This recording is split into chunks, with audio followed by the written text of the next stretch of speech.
स्वागत है आपका एएनबी न्यूज में। आप देख रहे हैं उत्तराखंड स्पेशल बुलेटिन। आपके साथ मैं हूं सदफ फातिमा। बुलेटिन की शुरुआत करेंगे जहां देहरादून के रायपुर क्षेत्र स्थित एटीएस कॉलोनी में दीपावली के दिन पटाखे फोड़ने को लेकर हुए विवाद में एक व्यक्ति पर हथियार लहराते हुए पड़ोसियों को धमकाने का आरोप लगा है। जिलाधिकारी सवीन बंसल ने मामले का संज्ञान लेते हुए आरोपी का शस्त्र जब्त कर उसका लाइसेंस निलंबित कर दिया है और लाइसेंस निरस्तीकरण की कार्रवाई भी शुरू कर दी गई है। वरिष्ठ पुलिस अधीक्षक ने भी इस मामले में सुसंगत धाराओं में मामला दर्ज किया है।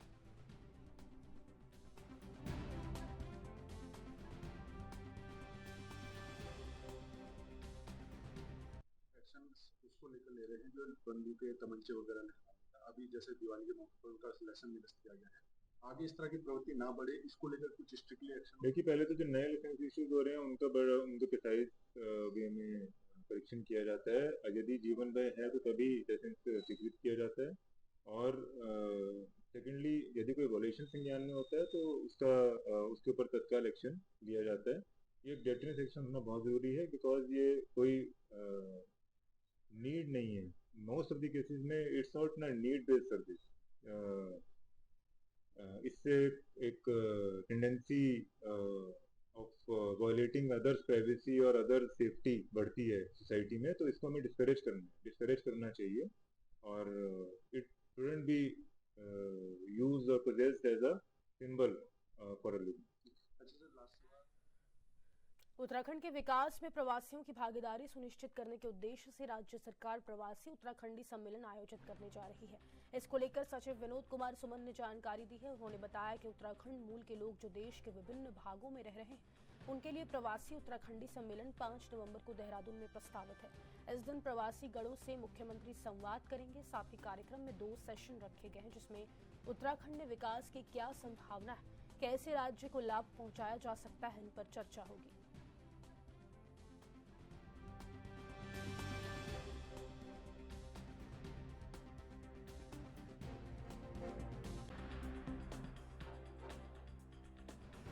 देखिए, जो गांव प्रभावित हैं सभी में जिलाधिकारी के स्तर से कार्रवाई चल रही है और जहां बहुत बड़े बड़े लॉस हैं वहां के लिए एस्टीमेट बनाने का काम चल रहा है। जो ही एस्टीमेट आएगा, अगर वो डीएम के लेवल का होगा तो डीएम के द्वारा स्वीकृत किया जाएगा, अगर शासन के लेवल का होगा शासन के द्वारा स्वीकृत किया जाएगा। उत्तराखंड में किसानों ने राइस मिलरों और मंडी अधिकारियों के खिलाफ धरना प्रदर्शन किया। किसानों ने अपनी फसलों को खरीदने से मना करने के विरोध में मंडी गेट बंद कर दिया और जमकर नारेबाजी की। मामला बढ़ने के लिए क्षेत्रीय विधायक और डिप्टी आरएमओ मौके पर पहुंचे, लेकिन समाधान न मिलने के कारण किसानों ने अधिकारी को बंधक बना लिया।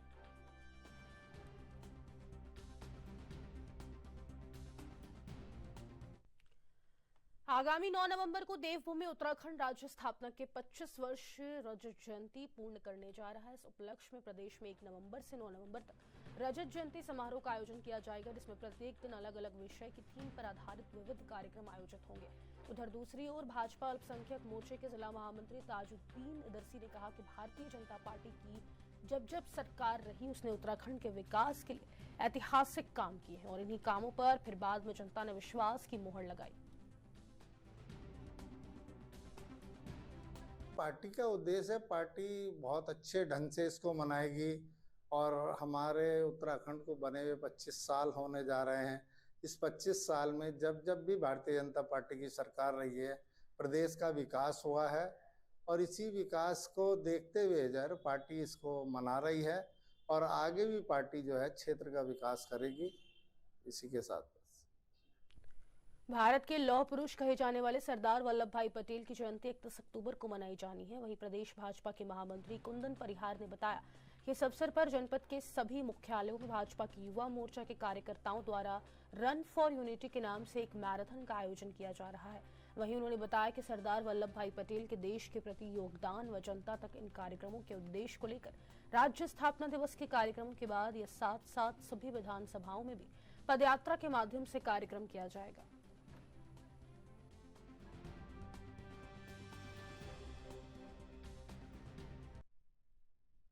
सरदार वल्लभ भाई पटेल जी की 150वीं जन्म जयंती के अवसर पर हमारा जो 31 अक्टूबर है, जो कि उनकी जन्म जयंती है, उसमें हमारी युवा मोर्चा के द्वारा सभी जनपद मुख्यालयों में रन फॉर यूनिटी करके एक मैराथन हमने उसमें रखी है। और उसके पश्चात जब हमारे राज्य स्थापना दिवस के कार्यक्रम संपन्न हो जाएंगे या उसके साथ साथ भी हमने जो प्रत्येक विधानसभा में पद यात्रा निकालनी है। इस पद यात्रा के माध्यम से सरदार साहब का इस देश के प्रति जो योगदान था, उस योगदान को स्मरण कराना और जनता से इस कार्यक्रम को जोड़ना, ये हमारा उद्देश्य है। वाल्मीकि जयंती पर दिनेशपुर नगर में एक भव्य और विशाल शोभा यात्रा निकाली गई। ये शोभा यात्रा वाल्मीकि मंदिर से शुरू हुई और पूरे दिनेशपुर नगर की परिक्रमा करते हुए पुण्य इसी मंदिर में आकर समाप्त हुई। शोभा यात्रा में सजाई गई झांकियां, ढोल नगाड़ों की थाप और भजन कीर्तन की गूंज ने पूरे वातावरण को भक्तिमय बना दिया। महर्षि वाल्मीकि जी के जीवन और उनकी उम्र कीर्ति रामायण पर आधारित झांकियां लोगों के आकर्षण का केंद्र रही। शोभा यात्रा की शुरुआत में एक विशेष सम्मान समारोह का आयोजन भी किया गया। इस दौरान नगर के संभ्रांत लोगों और समाज सेवा में लगे महत्वपूर्ण व्यक्तियों को सम्मानित किया गया। सम्मान समारोह के दौरान थाना दिनेशपुर के sub inspector Pradeep Bhatt sir cyber crime से बचने के बारे में जानकारी विशेष लोगों को दे रहे थे।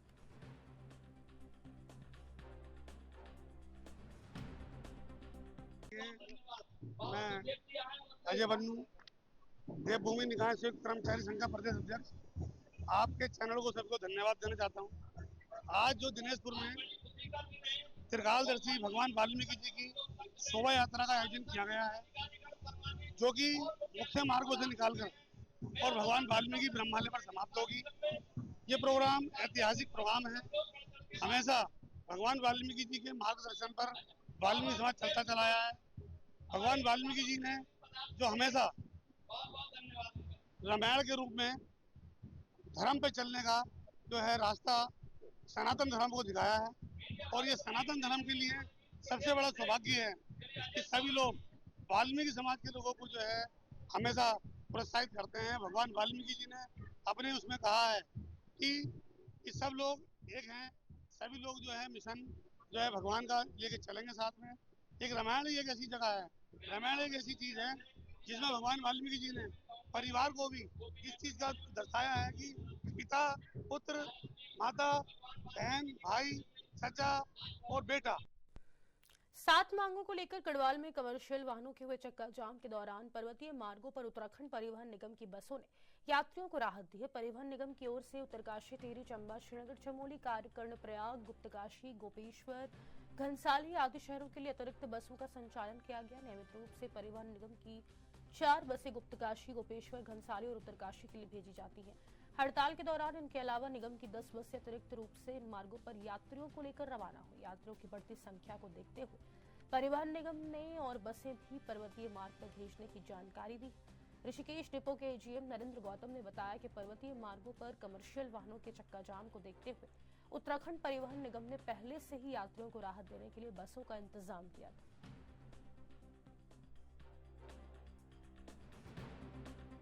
वाहनों के चक्का जाम की स्थिति को देखते हुए ऋषिकेश डिपो की ओर से अतिरिक्त बसों का संचालन सभी पर्वतीय मार्गों पर, जैसे उत्तरकाशी है, श्रीनगर है, चंबा है और कर्णप्रयाग है, बद्रीनाथ है, सभी रूटों पर हमने एक्स्ट्रा संचालन किया। हमारे यहाँ से निर्धारित 4 बसें ऋषिकेश डिपो की ओर से संचालित होती हैं, एक गुप्तकाशी, एक गोपेश्वर, एक घनसाली और एक उत्तरकाशी। उनके अतिरिक्त हमने 10 बसें अतिरिक्त भेजी हैं, जिसमें श्रीनगर, कर्णप्रयाग और उत्तरकाशी और चंबा और रुद्रप्रयाग संचालित किए हैं। अभी भी यात्री हैं, हम उनके लिए अतिरिक्त और व्यवस्था कर रहे हैं।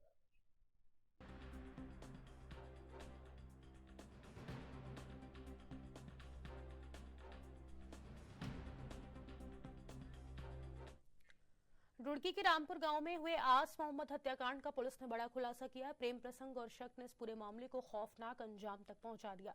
पुलिस ने मुख्य आरोपी इंतजार उर्फ अस्तक को गिरफ्तार कर लिया, जबकि उसका भाई अब भी फरार है। दरअसल 26 अक्टूबर की शाम 18 वर्षीय आस मोहम्मद अचानक लापता हुआ था और अगले दिन उसका शव गन्ने के खेत में मिला।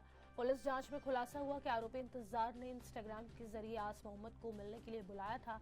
दोनों के बीच बैठकर नशा करने के बाद बातचीत विवाद में बदल गई और फिर इंतजार ने पहले चाकू से वार किया, फिर अपने भाई को बुलाकर आस मोहम्मद की गला रेत कर हत्या कर दी। एसएसपी हरिद्वार प्रबंधर सिंह डोभाल के मुताबिक हत्या के पीछे प्रेम त्रिकोण का शक था। इंतजार को शक था कि उसकी सगाई वाली लड़की के साथ आस मोहम्मद के रिश्ते थे। इसी शक ने इस खून को जन्म दिया।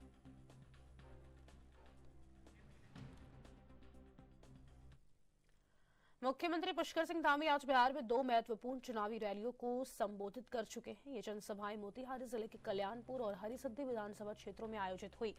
मुख्यमंत्री धामी, जो समान नागरिक संहिता यूसीसी जैसे सशक्त निर्णयों के लिए प्रसिद्ध हैं, पहले भी बिहार में भाजपा प्रत्याशियों के लिए प्रचार कर चुके हैं। जनसभाओं का कार्यक्रम आज 12:05 पर कल्याणपुर के Mahatma Gandhi middle school ground में पहली रैली हुई, जहां 1:55 पर हरिसिद्धि के महावीर रामेश्वर इंटर कॉलेज में दूसरी जनसभा हुई।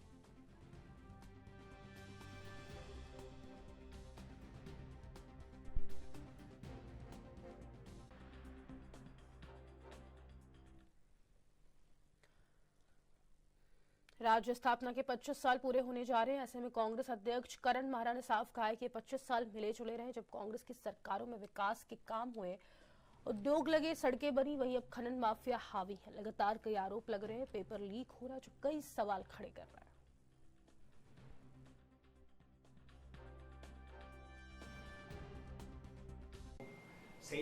उनका सपना देखिए, इसमें कुछ पॉजिटिव कुछ नेगेटिव है। हम तो नारायण दत्त तिवारी जी के उस स्वर्ण काल को भी याद करते हैं, जब स्कूल्स की स्थापना हुई, अच्छी रोड्स, अच्छे पुल बन रहे थे।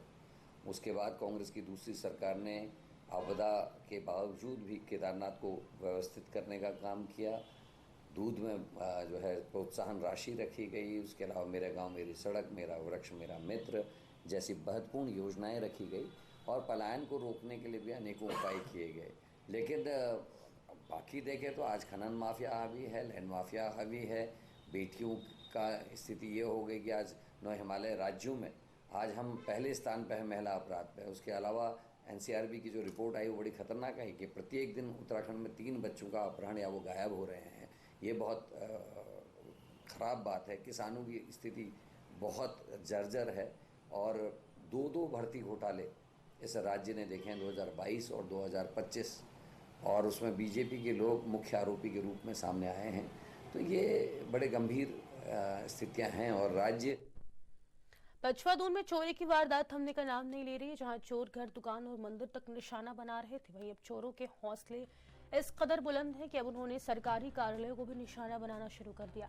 ताजा मामला विकासनगर कोतवाली अंतर्गत तहसील परिसर में बने सब रजिस्ट्रार कार्यालय का है, जहां 28 व 29 अक्टूबर की दरमियानी रात 2 से 3 चोरों ने तहसील परिसर की टूटी 4 दीवारी को फांदकर परिसर में दाखिल हुए और पहले उन्होंने सब रजिस्ट्रार कार्यालय के पीछे लगे सीसीटीवी को क्षतिग्रस्त किया और पीछे की खिड़की की ग्रिल काटकर कार्यालय में दाखिल हुए। सब रजिस्ट्रार अपूर्वा सिंह के मुताबिक चोरों ने कार्यालय में रखी अलमारियों व लॉकर के ताले तोड़े और सामान अस्त व्यस्त किया। बताया कि घटना की सूचना पर मौके पर पहुंची स्थानीय पुलिस और फॉरेंसिक टीम ने मौके का जायजा लेकर साक्ष्य जुटाए हैं। साथ ही पता लगाया जा रहा है कि मौके पर क्या चोरी हुआ और क्या सुरक्षा।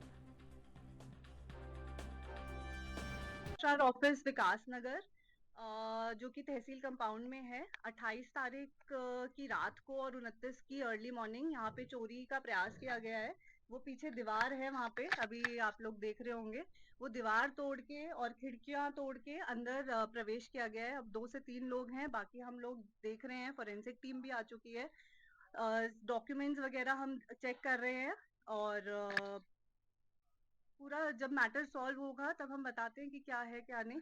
2 से 3 लोग आए थे, ये पता चला है, और कैमरे की रिकॉर्डिंग वगैरह हम लोग चेक कर रहे हैं और अलमारियां तोड़ी हैं, लॉकर तोड़े हुए हैं और चेक कर रहे हैं अभी हम लोग। नागपुर में भी चोरी की वारदातें सामने आई, फिर उसके बाद दीवार का नहीं, यहाँ पे कभी नहीं हुई है चोरी। ये हमारा अभी टेम्पररी अरेंजमेंट है। यहाँ पे मेन बिल्डिंग हमारी सामने है।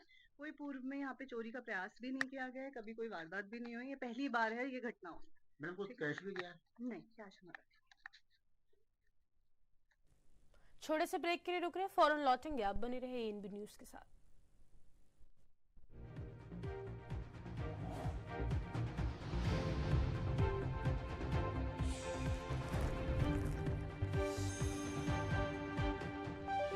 ब्रेक के बाद एक बार फिर से आप सभी का स्वागत है। आगे बढ़ेंगे जहां ऋषिकेश के त्रिवेणी घाट चौकी पुलिस ने नशे के तस्कर भोला साहनी को गिरफ्तार किया है, जिसके कब्जे से 1 किलो 200 ग्राम गांजा बरामद हुआ है। आरोपी को मायाकुंड से गिरफ्तार किया गया और उसके खिलाफ तस्करी का मुकदमा दर्ज हुआ। पुलिस ने आरोपी को न्यायालय में पेश किया, जहां कोर्ट के आदेश पर उसे जेल भेज दिया गया है। कोतवाल कैलाश चंद्र भट्ट ने बताया कि शहर में नशे के कारोबार को रोकने के लिए कड़ी कार्रवाई की जा रही है।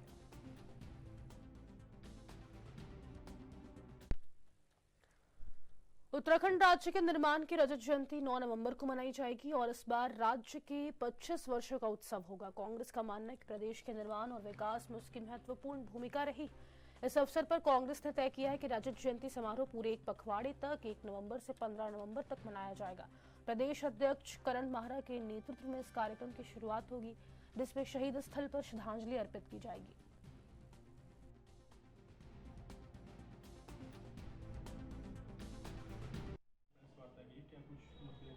देखिए, उत्तराखंड राज्य के निर्माण की रजत जयंती 9 नवंबर 2025 को पूरे 25 वर्ष हो रहे हैं और इन 25 वर्षों में कांग्रेस पार्टी ने जो महत्वपूर्ण भूमिका निभाई राज्य के निर्माण में, राज्य के निर्माण के बाद इस राज्य के नवनिर्माण में 25 वर्षों की यात्रा में कांग्रेस का बहुत अहम रोल रहा।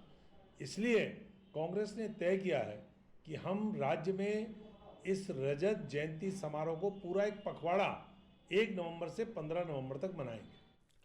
विधानसभा डोईवाला क्षेत्र का थानो क्षेत्र अब साहित्य, संस्कृति और कला के संरक्षण और संवर्धन का केंद्र बनने जा रहा है।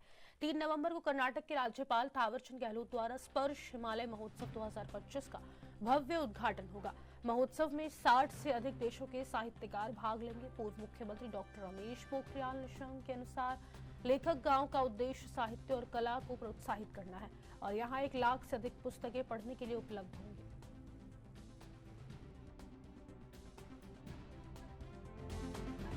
पूरा कर रहा है। उत्तराखंड के जो रजत जयंती वर्ष है उसको मनाया जा रहा है। हमको बेहद खुशी है कि देश और दुनिया में रहने वाले सभी उत्तराखंड के जितने भी हमारे भाई बहन हैं वो इस उत्सव को मना रहे हैं। इन 25 वर्षों की जो हमारी यात्रा है वो निश्चित रूप में बहुत सुखद रही है। मैं क्योंकि उत्तर प्रदेश में भी मैं पर्वतीय विकास मंत्री रहा हूँ और तब और अब क्या स्थिति है मैं उसको भली प्रकार समझ सकता हूँ, जान सकता हूँ। तो मैं बहुत भरोसे के साथ ये कहना चाहूँगा, इन 25 वर्ष की अपनी यात्रा में उत्तराखंड ने बहुत अच्छे मुकाम हासिल किए हैं। यदि झारखंड, छत्तीसगढ़ और उत्तराखंड ये 3 राज्य एक साथ इन तीनों का निर्माण हुआ तो उत्तराखंड बहुत आगे है। और इसलिए जो लेखक गांव है, जो देश का पहला लेखक गांव है, थानों में उत्तराखंड राज्य की रजत जयंती के मौके पर आयोजित होने वाले विधानसभा के विशेष सत्र की तैयारियां जोरों पर है। 3 नवंबर को पहली बार राष्ट्रपति द्रौपदी मुर्मू उत्तराखंड विधानसभा के विशेष सत्र को संबोधित करेंगी। विधानसभा अध्यक्ष ऋतु खंडूरी भूषण ने सत्र की तैयारी को लेकर अधिकारियों के साथ बैठक की, जिसमें सभी तैयारियों को समय पर पूरा करने के निर्देश दिए गए। बैठक में मुख्य सचिव और अन्य वरिष्ठ अधिकारियों की उपस्थिति रही।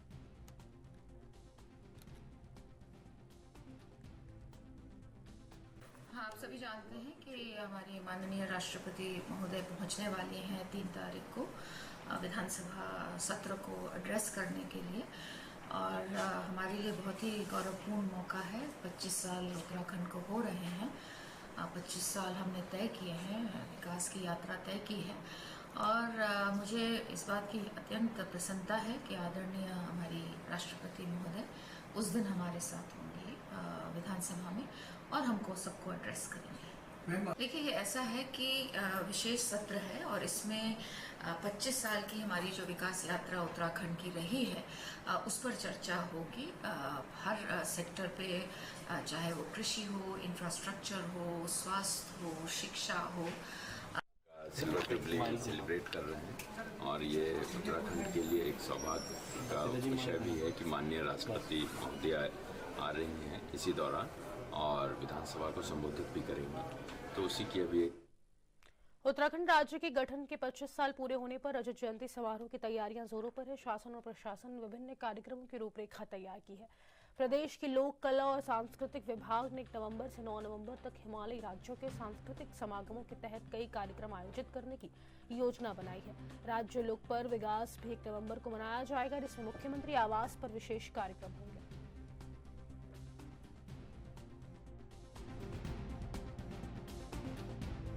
हर्ष का विषय है क्योंकि हम उत्तराखंड राज्य स्थापना दिवस भी मनाने जा रहे हैं, रजत जयंती जो है उसकी मनाने जा रहे हैं। और इसके लिए क्योंकि इगास का जो हमारा लोक पर्व है ये बहुत क्योंकि पूरे उत्तराखंड में देवभूमि में हमारे जगह जगह स्थानों में ये मनाया जाएगा। और इसके तहत हमारे जितने भी सांसद हैं, हमारे विधायक हैं, अपने अपने गाँव में, अपने अपने क्षेत्र में, अपने अपने विधानसभा स्तर पर वहाँ पर जाएंगे। और मैं स्वयं माननीय मुख्यमंत्री श्री पुष्कर सिंह धामी जी के आवास में भी क्योंकि हम हमेशा ये कार्यक्रम आयोजित करते हैं, तो इगास का महापर्व वहाँ पर भी हम आयोजित करने जा रहे हैं। साथ ही में मैं आपको बताना चाहूँगी कि क्योंकि ये राज्य स्थापना रजत जयंती उत्सव हम मनाने जा रहे हैं, हमारा ये जो हिमालय कल्चर सेंटर है नींबूवाला में, हम यहाँ पर बृहद स्तर पे हिमालयी राज्यों की जो सांस्कृतिक समागम इस कार्यक्रम को आयोजित कर रहे हैं। इसमें संस्कृति साहित्य कला परिषद के तत्वावधान में विभिन्न जो राज्यों की है वो संस्कृति दिखाई जाएगी। और 1 से 9 तारीख तक आप सभी से अनुरोध है कि उन कार्यक्रमों में जरूर आइए और यहाँ का रहन सहन, खान पान जो हमारे हिमालयी राज्यों की है उसमें पूरा दिखाने का प्रयास किया जाएगा। और हम इस उत्सव को, क्योंकि रजत जयंती उत्सव है, इसको बड़े धूमधाम के साथ इगास पर्व के साथ मनाने जा रहे हैं।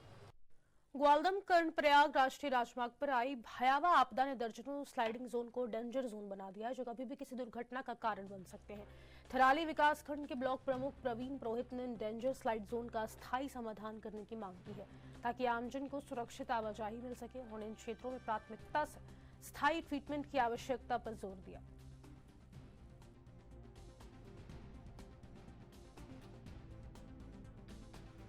आप ये देखिए, जो हम कुलसारी से बैनूल तक जाते हैं, पहले जो है हमारा एक मल्यापोड़ का जो है स्लाइड जोन डेंजर जोन होता था। और जब से आपदा आई है, आप मल्यापोड़ के पास में ही कम से कम मल्यापोड़ से आपका ये थराली पुल तक जो है कम से कम 6 डेंजर स्लाइड जोन यहाँ पे हो गए हैं। और बैनूल तक अगर देखा जाए तो ये हमारी जो है आज 13-14 स्लाइड जोन हो गए हैं, जो कि बहुत ही खतरनाक और जो है व्यक्ति को, किसी व्यक्ति की मतलब बहुत उसके लिए जान गंवाने लायक हो सकता है, दुर्घटना का कारण हो सकता है। तो मेरा कहना ये है कि हमने जैसे BRO ने जो है, आपने देखा होगा अभी ये नज़दीक में गोचर के पास जो बहुत ज़बरदस्त स्लाइड हुआ था, तो वहाँ उन्होंने जो है सीमेंटेड करके अपना जो जाल को उसमें सीमेंट के साथ ग्रोथ करके जाल के द्वारा जो है पूरी मट्टी को वगैरह को रोक दिया गया है और बहुत अच्छा कार्य हुआ है वहाँ पे। तो यदि यहाँ पर भी ये, क्योंकि भी नेशनल हाईवे है, यदि यहाँ पर भी जो है उसी तरह की प्रक्रिया की जाए, सीमेंटेड करके जाल के द्वारा जो है वो रोका जाए, तो वो आम व्यक्ति के लिए बड़ा लाभ का कार्य हो सकता है। तो मैं BRO से मांग करूँगा। बीजेपी प्रदेश अध्यक्ष महेंद्र भट्ट ने मंत्रिमंडल विस्तार को लेकर बड़ा बयान दिया है। भट्ट ने कहा कि केवल तारीख तय करना है और मंत्रिमंडल विस्तार कभी भी हो सकता है। उन्होंने बताया कि संगठन की मजबूती के लिए लगातार काम किया जा रहा है और संगठन के पदाधिकारियों का चयन भी जारी है। संगठन और सरकार दोनों को मजबूत करने की दिशा में काम हो रहा है।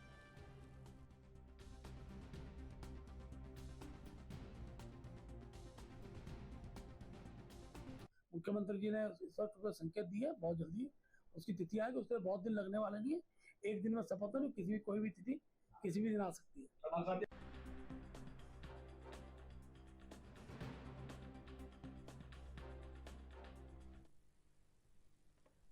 मुख्यमंत्री पुष्कर सिंह धामी के निर्देश पर 15 नवंबर को भूकंप और उससे उत्पन्न होने वाली आपदाओं का प्रभावी तरीके से सामना करने के लिए सभी 13 जनपदों में मॉक ड्रिल आयोजित होगी। सचिव आपदा प्रबंधन और पुनर्वास विनोद कुमार सुमन की अध्यक्षता में मॉक ड्रिल की तैयारी को लेकर एक कोऑर्डिनेशन कॉन्फ्रेंस का आयोजन किया गया, जिसमें विभिन्न पहलुओं पर चर्चा हुई। इस ड्रिल का उद्देश्य राहत और बचाव कार्यों को और प्रभावी बनाना है।